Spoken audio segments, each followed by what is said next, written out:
Sabay na inilunsad ng Department of Health at Department of Education Region 9 ang Oplan Goodbye Bulate at Weekly Iron Folic Acid Supplementation Program sa isang paaralan sa Zamboanga City.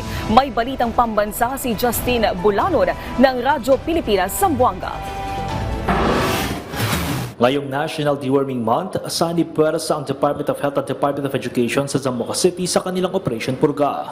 Sa seremonya launching ng Oplan Goodbye Bulate sa Mampang Elementary School, binigyang diin ng DOH Region 9 ang kahalagahan ng taunang Mass Drug Administration para masugpo o maiwasan ang bulate sa mga kabataan.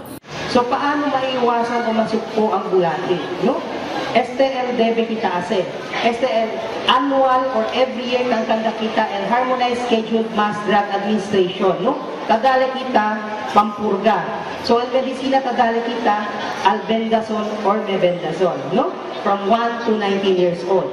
Bukod sa Oplan Goodbye Bulate, inilunsad din ang Weekly Iron Folic Acid o WIFA Supplementation Program para sa mga babaeng kabataan. Dito ipinaliwanag ng DOH Region 9 ang importansya ng iron lalo na sa mga kababaihang nasa adolescent stage. Especially our learners, female adolescents, which is vulnerable to anemia because of mga adolescent and started on menstruation. Genitamen increased iron requirement and high prevalence of parasitic infection, resulting to loss of iron in blood. So, nakita kita, pata and iron na blood. So, nisisita kita, man-supplement. Pagtitiyak ng DOH, patuloy nilang pagtutuunan ng pansin ng kalusugan ng mga Pilipino lalo na ng mga kabataan.